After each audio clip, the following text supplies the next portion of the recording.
Assalamualaikum warahmatullahi taala wabarakatuh. Selamat sejahtera pada malam ini. Tuan-tuan, tolong share, tolong like, tolong subscribe. Dan ini merupakan kes Muhyiddin Yassin. Muhyiddin Yassin dilepas dan dibebaskan. 4 tuduhan kedudukan guna suapan 232.5 juta. Presiden bersatu Tan Sri Muhyiddin Yassin dilepas dan dibebaskan. Apa maksud dilepas dan dibebaskan is discharge amounting to acquittal. Dia tak boleh kena charge di atas pertuduhan yang sama lagi. Hari ini atas 4 pertuduhan. Kita tengok sementara itu apa yang berlaku pada Ahmad Zahid Hamidi. Ahmad Zahid dilepaskan tanpa dibebaskan daripada 47 kes pertuduhan. Berbanding dengan kes Muhyiddin Yassin tadi, sebaliknya Ahmad Zahid dilepas tanpa dibebaskan. Kes Muhyiddin Yassin dilepas dan dibebaskan. Kedua-duanya berlaku pada zaman bila, tuan-tuan? Kedua-duanya pada zaman Pakatan Harapan memerintah. Isunya adalah kenapa yang satu, yang mana lebih bagus is, of course, dilepas dan dibebaskan. Itu lebih bagus, lebih tinggi. Dia discharge amounting to acquittal, DAA. Dilepas dan dibebas. Artinya, kalau selepas ini, pembuktian baru dijumpai, dia tak boleh kena charge. Dilepas tanpa dibebas, itu kes Zahid. Kalau ada bukti baru, selepas ini, dia boleh kena panggil dan kena charge balik.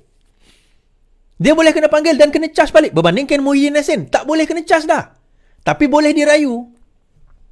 Dan dalam rayuan tu saya kata, kesimpulan dia kena rayu juga discharge amounting to acquittal ni, dilepas dibebas, kena minta supaya hakim kata tak, dilepas tanpa dibebas. Biasanya kalau ada kes yang defektif di dalam charges dia, cacat dalam pertuduhan, hakim akan menjatuhkan hukuman dilepas tanpa dibebas. Sebab nanti pendakwa raya boleh amend balik charges tersebut dan dakwa balik. Dan kesimpulan saya boleh kata, dia lepas 4, tapi dia ada lagi 3 pertuduhan, iaitu penggubalan wang haram. Yang tu dia tak akan lepas. Dan tuan-tuan, lawyer bagi Muhyiddin Yassin dan lawyer bagi Zahid Hamidi orang yang sama, tepotek. Lawyer yang sama. Dia kata, Muhyiddin Yassin nanti yang 3 kes tu akan lepas. Tak. Dia tak akan lepas sebab dia charges dia berbeza. Isunya sekarang ini adalah isu charges, pertuduhan. Pertuduhan Muhyiddin Yassin tu tak lengkap. Berbanding dengan pertuduhan pada 4 pertuduhan berbanding dengan penggubalan wang haram yang lebih lengkap. Dan kalau tidak lengkap sekalipun, akhirnya dia boleh patah balik kepada DPP dan DPP boleh betulkan balik. Tak ada isu sebenarnya. Okey, so kita akan tengok. Saya ulang balik benda ni supaya tuan-tuan nampak apa yang saya nak bawa. Baik.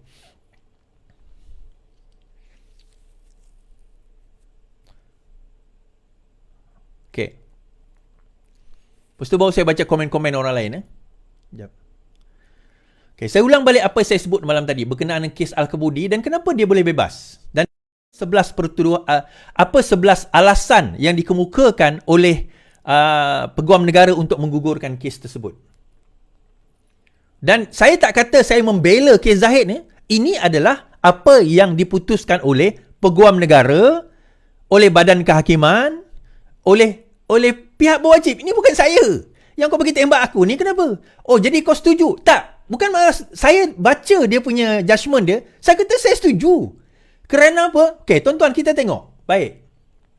Pertama, keputusan Mahkamah Tinggi Kuala Lumpur yang berhormat Datuk Colin Lawrence Serqueira yang telah membuat perintah dilepas tanpa dibebaskan terhadap kesemua 47 pertuduhan. Gambaran tindakan. Dalam keterangan bersumpah di dalam mahkamah, beliau, Zahid, mengatakan bahawa Tun Mahathir, Perdana Menteri Malaysia pada ketika itu, telah memanggil Zahid dan memberi arahan dengan nada yang tegas kepada anak guam kami untuk membubarkan UMNO atau dia akan menerima sebarang akibat sekiranya arahan Mahathir tidak dipatuhi. So, pada waktu itu, lebih kurang pada bulan bila? Jun. Benda ini berlaku pada Jun 2018. Anak guam Zahid Hamidi enggan tunduk kepada ugutan Mahathir dan pada 2 Julai, Jun tadi dia dipanggil, bubarkan UMNO. 2 Julai dia telah dipanggil oleh SPRM. Dia tak nak. Terus dia dipanggil oleh SPRM dan disiasat, kemudian pada 19 Oktober dia terus didakwa. Kan? Jun dipanggil Mahathir, bubar UMNO, dia kata tak nak. Sekarang ini kita tengok, pada Mei 2018 kita menang. Jun Mahathir jadi Perdana Menteri. Mei, Jun dia panggil Zahid minta dibubarkan UMNO. Julai dia tak nak, Julai dia kena siasat SPRM, Oktober dia kena dakwa. Daripada tarikh dia dipanggil tu sehinggalah Oktober dia didakwa, hanya 4 bulan saja mereka mengambil masa nak dakwa dia. Kes sekompleks apa orang kata, penyalahgunaan kuasa ni bukan semudah itu kalau kita nak jatuhkan hukum. Bukan semudah itu. Kalau kita tengok kes Muhyiddin Yassin sekalipun mengambil masa, itu pun tuan-tuan, itu pun defektif dia punya charges. Cacat dia punya pertuduhan tu. Surat SPRM kepada AGC. Akhirnya kenapa? Okay. Ni kena nak cerita ni. Kenapa pendakwa raya mengatakan bahawa kena jatuhkan kes ini? Nak salahkan 100% pendakwa raya pun tak boleh.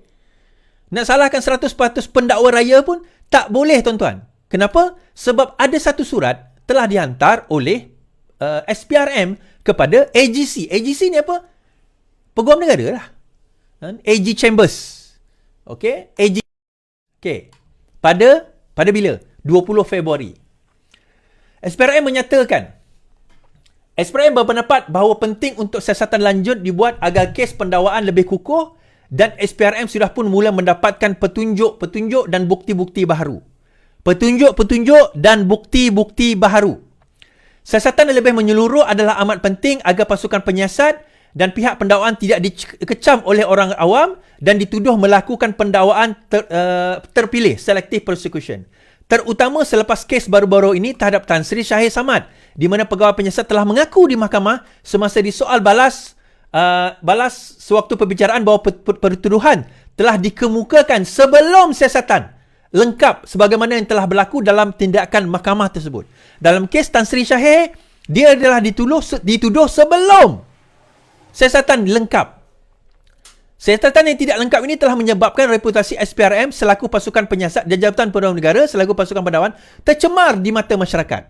Demi menjaga nama baik dan reputasi kedua-dua agensi, wujud keperluan untuk proses merekodkan beberapa keterangan daripada saksi-saksi dan mengumpulkan lagi bukti-bukti bagi mengesahkan petunjuk-petunjuk yang SPRM perolehi sebelum ini dilakukan.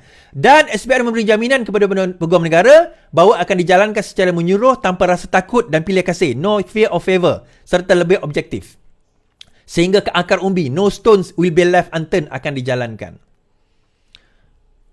No stones will be left. Okay? Dalam menjalankan siasatan tersebut. Bermaksud apa, tuan-tuan? Bermakna dalam penyiasatan yang berlaku ni, dia ambil contoh Tan Sri Shahir Samad punya kes yang dikatakan ada kes salah guna kuasa. Dalam kes tersebut, badan penyiasat, ada seorang pegawai penyiasat ditanya, adakah kamu telah mendakwa sebelum kes ini habis disiasat? Dia kata, ya. So, bagaimana pendakwaan itu terlalu tergesa-gesa, sedangkan kes itu masih lagi belum habis disiasat? Saya kata ini berbalik kepada Tun Mahathir Mohamad. Sewaktu dia menjadi Perdana Menteri, taktik ini digunakan oleh dia dan Bersatu untuk nak menjatuhkan UMNO pada waktu itu dan memastikan UMNO terus berkubur. Tuan-tuan, dia macam ni. Kita bercakap soal reformasi dan keadilan. Parti kita sendiri pun nama keadilan. Bila kita adil, tuan-tuan, kita kena adil pada semua orang, termasuk musuh kita. UMNO itu musuh kita. Tapi perlu tak kita berlaku adil kepada dia? Ya, kita perlu berlaku adil kepada dia. Dan saya bawakan, tuan-tuan, buktinya bahawa saya tak pernah, orang kata apa, berat sebelah dalam mengemukakan pendapat saya. Kalau saya kata bahawa benda itu benar, saya kata benda itu benar. Kalau saya kata benda itu tidak benar, saya kata benda itu tidak benar. Dan benda ini saya buktikan pada tahun 2022. Apabila satu lagi kes Zahid melibatkan lebih 40 juga kes dikatakan rasuah dan salah guna kuasa oleh Zahid Hamidi pada waktu itu. Saya antara orang yang menganalisa keputusan UKSB. UKSB pada waktu itu, kalau tuan-tuan ingat lagi, UKSB, di mana dalam UKSB beliau didapati beliau didapati tidak bersalah. Tidak ada prima facie. Bukan tidak bersalah. Tidak ada prima facie kepada kes tersebut. So, saya analyse pada waktu itu. Kenapa tak ada prima facie? Apa yang menyebabkan kes Zahid sampai tak ada prima facie? So, saya pun menganalisa dan saya buat video saya pada waktu itu dan tuan-tuan boleh view video saya sebenarnya. Baik, saya tunjukkan video tersebut. Mari kita sama.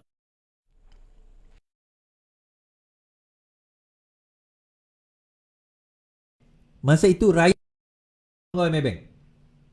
Dia panggil pegawai Maybank, dia bawa dikeluarkan tunai, betul Saidi ambil. Saidi bawa, orang yang Saidi bawa tu dipanggil jadi saksi, yang saksi bawa duit tu. Sampai ke situ jumpa Rizal datang bagi saksi. Dalam kes 1.5 juta, dia orang ada di dalam rumah Rosmah di Langgak Duta. Dia orang letak beg. Masa itu Ryan pergi ambil gambar beg tersebut. So, dan memang adalah, maksudnya pembuktian itu ada. Tetapi dalam kes ini, hakim kata, saya baca penghakiman dia kata, hakim kata, tiada rakaman CCTV dikemukakan di mahkamah. Pemandu tidak dipanggil, driver dia. Pengawal tidak dipanggil. Kan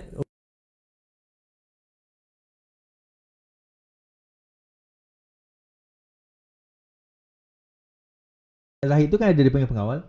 Anggota polis tidak dipanggil. Slip transaksi touch and go tidak dikemukakan. Log panggilan telefon dan mesej kepada Zahid juga tidak dikeluarkan, katanya. Dalam kes Rosmah, dia berkata saksi dipanggil oleh pendakwa raya termasuk individu mengambil wang dan kaki tangan bank, manakala cek bank turut dikemukakan sebagai bukti. Bukti tidak langsung seperti ini ditengahkan dalam kes Rosmah, semuanya tidak ada dalam kes ini. Kenapa? Itu yang jadi persoalan kita. UKSB kata, ini bukan tugas hakim. Tugas hakim menilai bukti dan datang dengan pembuktian. Tugas hakim, dengan keputusan. Dia menilai bukti. Dalam kes ini, bukti-bukti yang, sebab ini circumstantial tuan-tuan. Tiba-tiba ada orang kata, saya bagi duit kat Iswardi, 1 juta ringgit. Iswardi, kenapa bagi Iswardi? Sebab saya dapat projek daripada Iswardi, di mana Iswardi adalah CEO syarikat tersebut. Saya pun kena tangkap. Lepas saya kena tangkap, saya disoal siasat. Oh, kamu terima duit 1 juta Saya kata, mana ada saya terima duit 1 juta? Siapa kata? Oh, si Fulan bin si Fulan kata. Itu dia kata. Apa bukti? Ada tak duit itu dia keluarkan? Ada tak CCTV kata saya terima duit tu? Ada tak bank ni semua? Ada tak? Jawapannya tak ada. Kenapa tak ada? Nah, contoh kes saya, kalau tak ada maka saya boleh dibebaskan. Macam mana nak buktikan yang Zahid terima duit itu? Dia kata dia datang rumah Zahid. Pendakwa raya tak bawa pun bukti CCTV yang ada kereta dia masuk, hantar duit, keluar. Mesti ada CCTV kan? Yang dia bawa envelope ke whatever lah, dia datang rumah tu pada tarikh-tarikh yang demikian. Tak ada Dan saksi-saksi ni pun unreliable. Mula-mula dia kata tulis monster, lepas tu tak. Akhirnya dia tolak ledger tu. So bukti-bukti yang macam mana dalam kes Rosmah tu tak ada, tuan-tuan. Dia orang tak kemas dalam nak dakwa Zahid, dia orang tak kemas. Kalau saya lah yang jadi pendakwa raya ni, tuan-tuan, kita jangan tinggalkan satu pun. Kalau boleh semut tu boleh panggil semut, kita panggil dia saksi. Kalau boleh malaikat kita panggil dia saksi, tuan-tuan. Di dalam kes ni 40 pertuduhan, 18 saksi dia bawa. 18 dia saksi dia. Kan? Sedangkan dia kata dalam itu, dia kata dia terima duit. Hakim berkata Nicole seorang warga Cina bekerja dengan subkontraktor memainkan peranan. Dia kata dana itu daripada Nicole. Mula-mula dia orang tiga-tiga ni kata dana itu daripada UKSB. Lepas tu tiga-tiga tu tukar kenyataan. Dia kata dana itu datang daripada Nicole, daripada Nicole Tan, daripada apa orang kata, daripada overseas, daripada Hong Kong. Kemudian dia kata dua penggurup wang yang telah diosal siasat dan keterangan mereka direkodkan. Okey, bila dia transfer duit itu, dia transfer secara tunai, dia ambil. Dia melalui dua money changer, penggurup. Penggurup wang ni, money changer ni, okey, dia punya statement dia ambil. Tetapi tak ada dipanggil sebagai saksi pun dalam kes ini. Why? Question is, why? Kenapa? Kenapa tak dipanggil sebagai saksi, tuan-tuan? Sebab tu saya kata, dia bukan isu bersalah tu, dia macam kes contohnya, dia tak bersalah macam kes saya tadi lah, contoh. Dia tak boleh buktikan satu hal, tapi bukan bermakna duit itu tidak berlaku transaksi, tapi dia tak boleh nak buktikan. Kerana apa? Masa untuk mereka nak datang dengan bukti itu, tak berjaya nak bawa bukti tersebut. Bukan tak berjaya, tak bawa pun. Saksi-saksi itu ada, tapi mereka tak bawa. Dia keluar duit daripada penggurup wang, money changer, tak ada. Patutnya panggillah Bank Negara Malaysia. Takkan duit banyak-banyak macam tu tak ada, tak melalui money changer, tak alert Bank Negara, contoh. Kalau tak melalui pegawai bank pun, takkan tak ada SMS, WhatsApp. Okey, mungkinlah tak ada. Call mungkin tak ada, sebab Zahid ni mungkin bijak. Semua sebab masa dalam kes dia orang cerita ni, masa dia bagi duit ni pun tuan-tuan, dia bagi duit dalam keadaan Zahid tak ada tau. Dia letak atas meja. Ni dia cerita saya baca, dia kata dia orang datang rumah Zahid, dia letak atas meja. Licik, sangat licik. Mungkin CCTV dah tutup, saya tak tahu. Tapi tak pernah tender evidence tu. Kenapa tuan-tuan? So kita dengar komen Peguam Negara. Yes, your team delivered.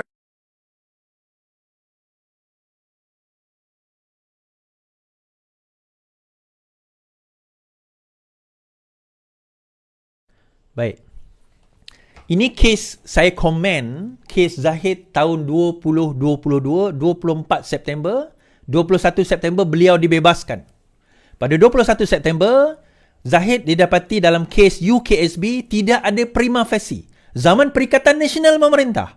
Pada zaman itu, UMNO bersama dengan Kerajaan Perikatan Nasional membentuk kerajaan pengkhianat pada waktu itu. Adakah saya emosional kerana PN membebaskan Zahid?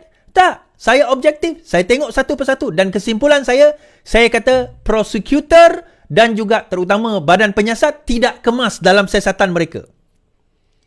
Kemudian saya macam suspicious. Saya kata kalau kes itu dia boleh lepas, saya risau kes yang ini boleh lepas juga sebenarnya. Kalau kes yang UKSB ni boleh lepas, saya risau kes ini dia boleh lepas. Kerana apa? Nampak macam benda itu terlalu, macam mana dia kata, it was so stupid. The mistake was so stupid. Kalau bukan sebab pendakwa raya ataupun SPRM tu bodoh, bukan, don't get me wrong. Tetapi saya nampak kerja mereka terlalu tergesa-gesa. Seolah-olah tergesa-gesanya mereka ini, mereka memang sengaja seolah macam dah dipaksa, kau kena juga pastikan bahawa Minah, Mamat ni semua, Zahid ni semua ni, kau kena tangkap. Tapi dia orang korup, wajar nak kena tangkap. Ya, saya setuju kalau mereka korup, tangkap pada perkara yang kita boleh buktikan kekorapan mereka. Macam kes Muhyiddin Yassin. Dalam kes Muhyiddin Yassin, tuan-tuan, 200 lebih juta itu diakui sendiri oleh Muhyiddin Yassin, oleh audit Bersatu, telah masuk ke dalam akaun Bersatu. Diakui. Mereka tidak pernah menafikan bahawa duit itu masuk dalam akaun Bersatu. 200 lebih juta daripada antaranya Buhari Equity. Dan pada waktu itu, Muhyiddin Yassin adalah Perdana Menteri yang mempunyai kuasa untuk memberikan pembatalan pelepasan cukai kepada Yayasan Buhari. Dan dikatakan bahawa beliau mengatakan kalau nak batal, kena bayar kepada Bersatu, masukkan derma ke dalam Bersatu, 100 juta ringgit. 200 juta ringgit pada waktu itu. 200 million. If I'm not mistaken, 200 million. Lebih kurang macam tu. Which Bersatu, Buhari Equity oblige. Dia orang masukkan 200 juta dalam akaun. Adakah duit itu telah dimasukkan dalam akaun? Ya. Adakah Muhyiddin Yassin mempunyai kuasa sebagai Perdana Menteri untuk nak membatalkan pengecualian cukai Yayasan Buhari? Ya. Adakah daripada pembatalan cukai itu, maka duit itu dimasukkan? Berkemungkinan ya. Tapi sebab tak masuk bicara lagi, kita tengoklah nanti perbicaraan. Jadi kenapa Muhyiddin Yassin dibebaskan? Charges, pertuduhan yang mula-mula sekali ada defektif. Saya dah pergi tengok, dengar saya punya live hari tu. Saya ulas perkara ini. Kenapa defektif? Yang mana tak betul? Dan kenapa saya kata kena panggil senior lawyer? Nak device benda tu senior lawyer, tolonglah. Tuan-tuan, kes ni nak cerita. Kes Rosmah, kes Najib. Tahu tak siapa senior lawyer yang dipanggil untuk nak kes Rosmah dan Najib? Ram kapal, mendiang ram kapal. Siapa dia? Siapa dia is? Kalau korang dalam bidang undang-undang, korang kenal siapa mendiang ram kapal ni? One of the leading judges in Malaysia adalah mendiang ram kapal. Bagi saya equivalent, sama level dengan Lord Denning di UK. Dia punya judgement dia memang out of the box. Dia dipanggil, akhirnya dua-dua ni dia berarti bersalah. Sebab dia teliti satu persatu kat mana. Tak nak ada macam peguam bela boleh nak sebut ini sebut itu. Tak ada. Penelitian itu. Siapa ram kapal? Ram kapal ni bekas orang kapal pula. Sorry, ram kapal. Gopal Sri Ram. Saya sebut ram kapal tadi. Gopal Sri Ram. Gopal Sri Ram ni adalah senior judge. Bekas hakim Mahkamah Persekutuan. Lama dia dalam Mahkamah Rayuan sebab dia suka melawan. Orang lain buat jawapan A, dia akan buat jawapan B. Dia selalu dissenting dia punya jawapan dia.